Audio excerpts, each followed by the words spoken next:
The Star Modelo Super B. This is a 9mm pistol designed by Star out of Spain, which started about the turn of the century, 1908, and closed their doors in 1997.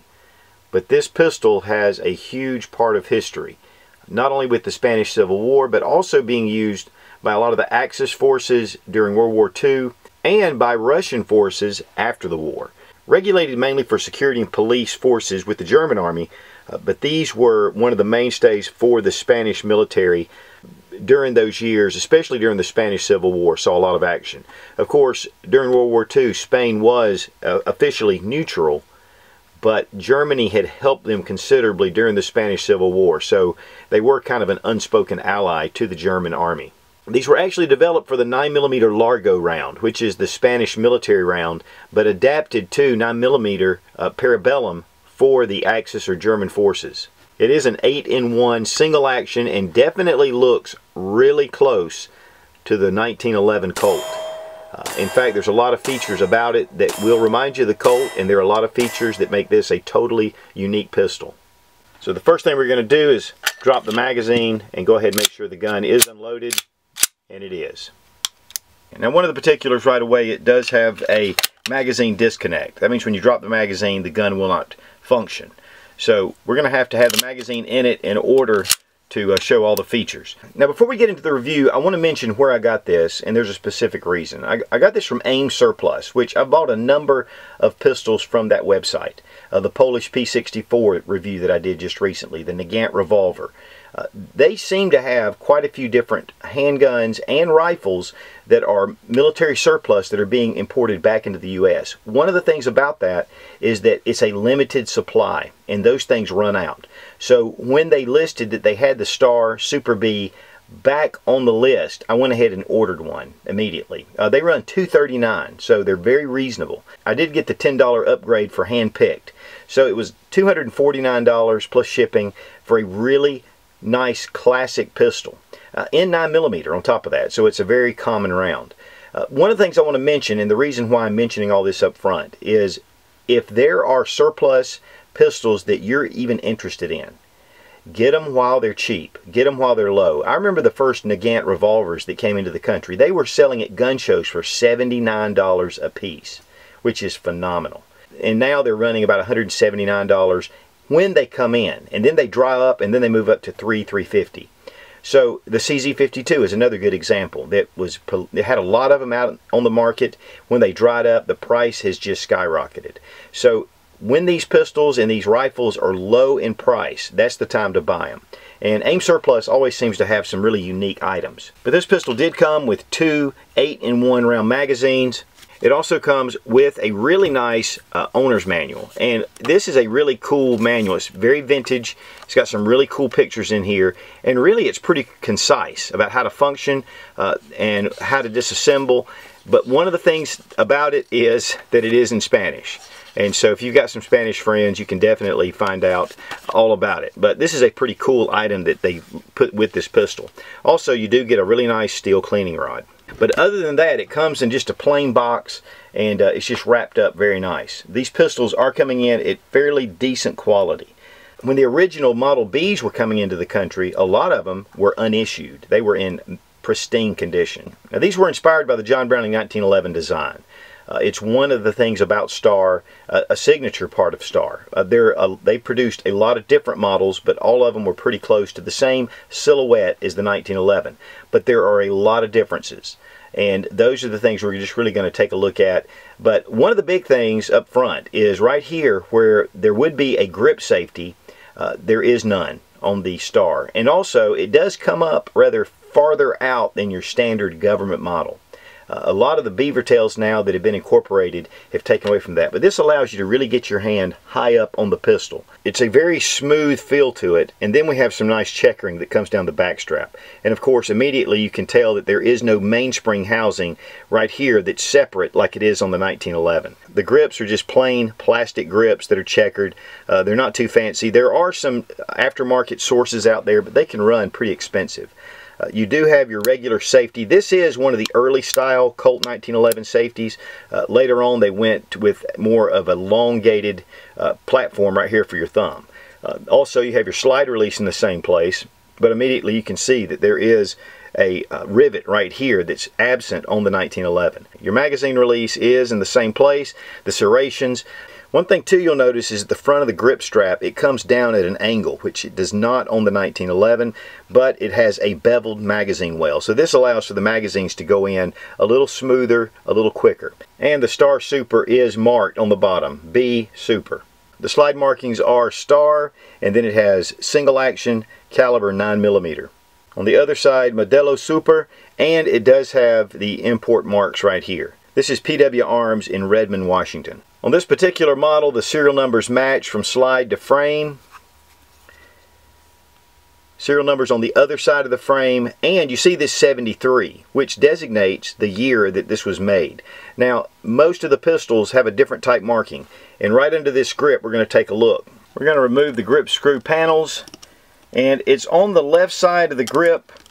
You're going to have your markings that tell you what year the pistol was produced. Now right here you have your Spanish proof marks, and then you have an R1. And according to the Star records, this was made in 1973. And of course we have the 73 right here. While we've got this open, you're going to notice that the plunger tube is missing right here that is on the 1911. The plunger tube actually captivates the slide stop and the safety. It keeps them in place. And there are different mechanisms to hold these in place with the Star Super B. Now we're going to insert a dummy round into one of the magazines. Bring it up. Here you'll notice that there is a round indicator. It is marked by red, some of the red's coming off, but this does move up, and that allows you to actually feel this as tactile or it's visible. Now the Star B was actually designed for the 9mm Largo, which is a longer round than your standard 9mm Parabellum. And here you're going to be able to see it. The 9mm fits, but there is considerable distance in the body of the magazine. It's a wide magazine. Here you can even see it a little better. That can cause some feeding issues with some pistols. Sometimes they want to nose down.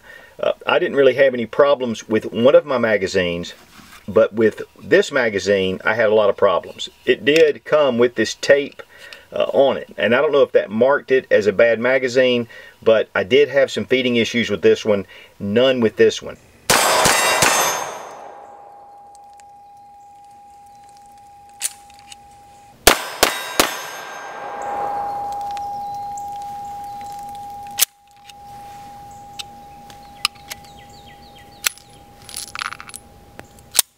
Now, the big issue is the magazines can be found, but they're fairly expensive. They can be around 40 bucks. I did find one on Gunbroker, and it was $29, but it was $10 to ship, which I went ahead and ordered it anyway. Triple K was making magazines for these, and when the first Star Bs started coming into the country, they were running about $15 a piece. Unfortunately, those days are gone. Maybe Triple K will start back making some Star B magazines. And really the B Super is what you really need for the Super pistol. It does have slots here, so you're able to see the ammunition once loaded. They are steel and they seem to be good quality. It does have a removable base plate. Just push it in and these come right out. The sights on the Super B are actually raised somewhat over the regular B model. So this gives you a little more sight picture. But one of the cool things they've done is they have a white dot system. And here, this was actually missing on this pistol when I got it. and there is a small place here. I added some enamel paint on the back and also here on the front. So this is going to give you a double white sight picture and make these sights a little easier to pick up. But you'll see the original sights without the white dot in the shooting sequence.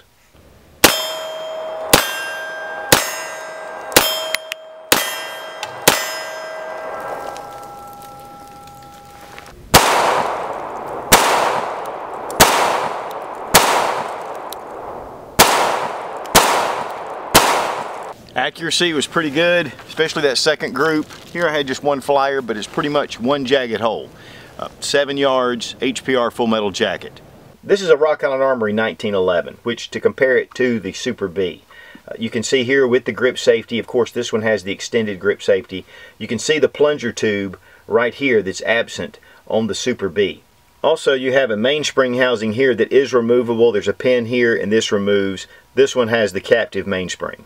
Now also the extractor is a little different. As you can see, it's on the outside of the pistol here, and on the 1911 it is internal. The grips are proprietary. A lot of that has to do with the way the safety fits in, and also without that plunger tube. So you can't modify 1911 grips to fit on here. This is a separate grip system. So, you know, but they are available out there. And there were a number of places that were making grips for the Star, but one of the things is they're going to be a little more expensive. Now on the right side of the pistol you will notice this lever, and this is the takedown lever, which is totally different than your 1911. One of the things I like about this though is captivated. So when you're disassembling your pistol, you don't have to worry about losing this part. And we're going to look at how this functions once we disassemble the pistol. Another big difference between the 1911 and the Super B is the 1911's trigger has trigger bars that come back this way, and the trigger moves directly rearward. With the Star, it actually has a hinge trigger, and so it actually moves in an upward position. Surprisingly enough, the Star has about a 6-pound trigger. But looking at the two side by side, you can definitely see the family resemblance.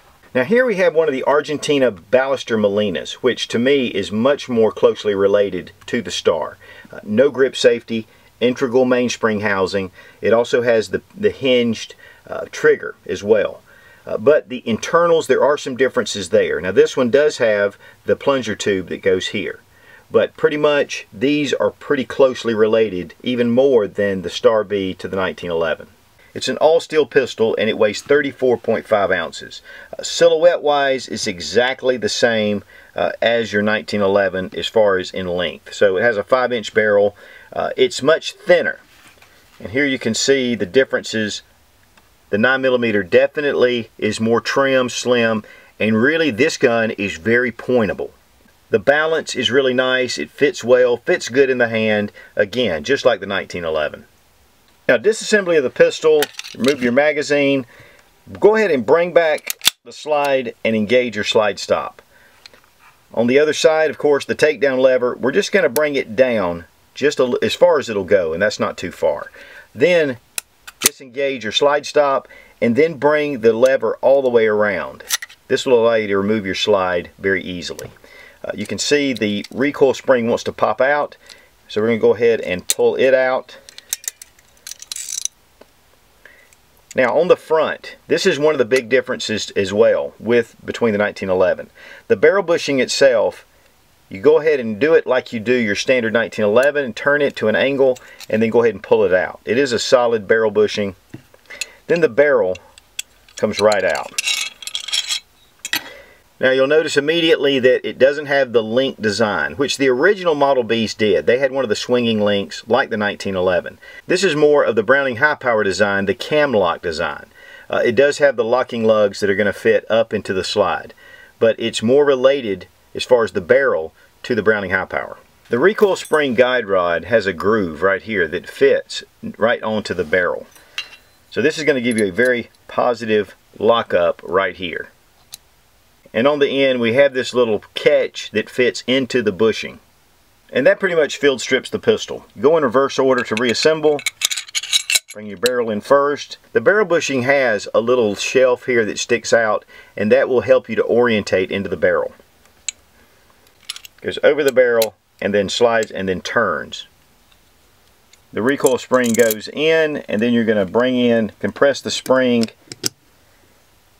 line up the recoil guide rod with your barrel. Bring your slide back over and just bring your lever around as you're doing it, and that's done. To check for function, you're going to have to reinsert your magazine, and you're all done. The gun just shoots really well. You know, if you're used to shooting 1911s, it's going to be a real breeze, especially with 9mm. It's just a great old workhorse is what it is. And I mean, for under $250, it's really difficult to beat this.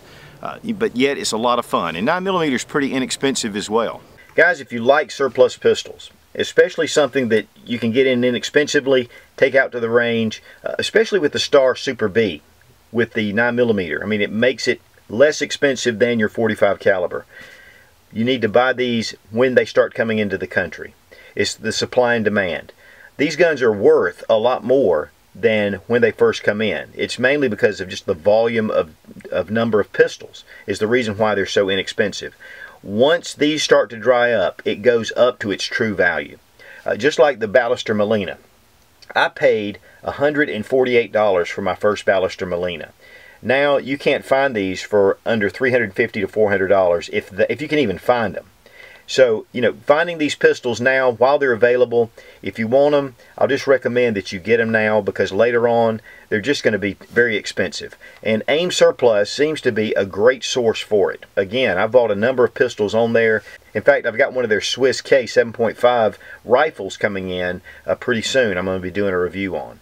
So check out aimsurplus.com. It's a great source. I have been buying stuff from AIM Surplus for about 10 years.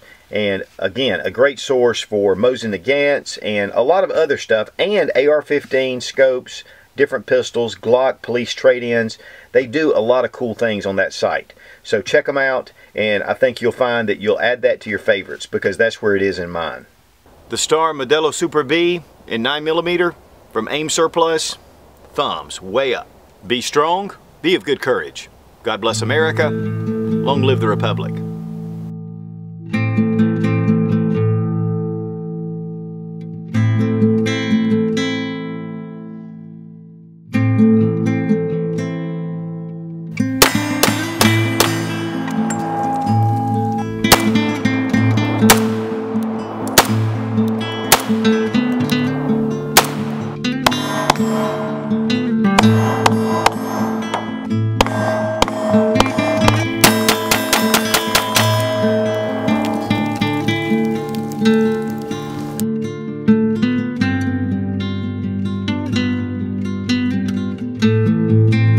Until Star went out of business in 1997. Is that correct? The Star Modelo, and it is a single. Okay, now it is. Now, of course, this is PW Arms in Redmond, Virginia.